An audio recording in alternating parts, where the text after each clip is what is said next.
Now, as a new decade arrives, businesses around the world are under pressure to improve their sustainable credentials, and the fashion industry is no different. Global fashion production produces 1.2 billion tonnes of carbon per year. That's more than all international flights and maritime shipping combined. Some within the industry believe that swapping clothes rather than selling them could be the key to revolutionising the fashion world. Well, to discuss this idea further, I'm joined by Roberta Lee, a fashion stylist specialising in environmentally friendly clothing. Welcome. Good afternoon. Thank you. The trend towards swapping rather than buying and selling, how much are we beginning to see that now? Oh gosh, I mean, I'd say last year we saw such an increase. You can barely go a weekend in London now without finding a clothing swap happening somewhere. So I think people are noticing that clothing swaps are happening. People have lots of clothes that they're no longer wearing, and charity shops are a little overran with things, and it's just a new kind of vehicle for people to be able to discover new things without actually having to buy anything new. So it's it's a really great opportunity for us to keep clothes in circulation. And you do it how? Is it via an online system or what? Well, I mean, there are lots of different ways to do it, but most often it's an in-person meetup, and an organiser will have rails, hangers, invite you to come and deposit your clothes. You might get some tokens so that you can exchange value, or some of them just have an open policy where you can donate as much as you want and you can go home with as much as you want, as long as it fits. Right. Well, as I introduced you, people will notice that you have brought some items with you. So what's the significance of what you have in front of you here? Well, I think there's one of these things around clothing swaps. They kind of sometimes might have a bit of a negative image, like, I don't want somebody else's old clothes. So I wanted to just bring along something that I got from a clothing swap. That's great, yeah. Just here, and I actually went to a swap just before Christmas, and I found this lovely skirt, which is a well-known brand. Price point is, it's reasonably expensive, I would say, for a skirt. Not necessarily something you would think about picking up at a clothing swap, but I wanted to bring this to show that you can find these wonderful timeless gems at clothing swaps, and it's not always about having to go out and buy something new. OK, so that's item one.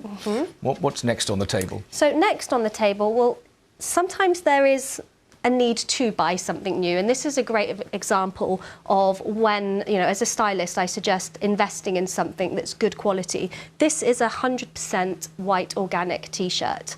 And the reason why this one I've brought along is because it's a wardrobe staple. You're going to use a t-shirt. It's going to stay in your wardrobe for many years to come. As long as the quality is good, it means it's not going to end up going to landfill.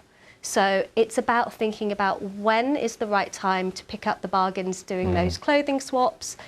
And then there are these items like this, where it's worth investing a little bit more money into the brands that are acting ethically and sustainably to produce these items. So because of the way it's made, that ticks the sustainable box? It does indeed, yes. Okay. And then next to you, just to your left, we have something slightly different. What do we have here? We do indeed. So this one here, I really love this one. It is a beautiful little bag. It's a little Sonia pouch, and it's made from recycled plastic bottles and remnants of the fabric from the floor from in the fashion industry. So it's been repurposed, which is essentially trash, into treasure. And this particular brand also donates a meal to a person in need in Brazil. So it's kind of a bit of a double whammy. So this is an example of a business that is actually really doing good in the world and making sure that waste is diverted from landfill.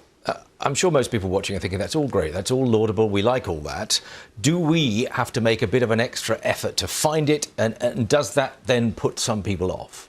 I think with all things, if you want to do the right thing, you want to do good, it does require some effort.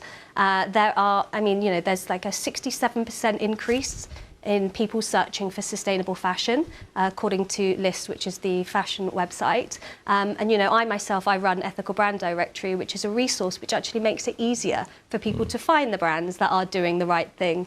And so there are resources out there. It's just a case of, just having to be conscious and think before you rush out and you buy something.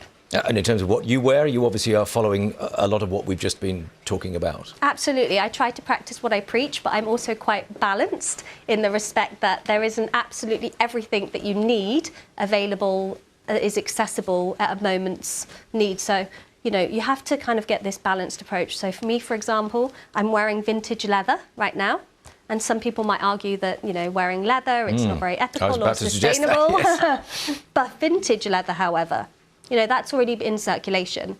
So the most sustainable thing we can do is keep clothing going for longer. I'm not sure if you're aware of this statistic, but you know, just by keeping clothes in circulation for an extra 9 months, it can help reduce your the carbon, water and waste by 30% in just 1 year. So, I mean, that's a staggering amount of reduction just by keeping what we've already got in existence going. Okay. Thank you so much for coming in. You're welcome. Roberta Lee.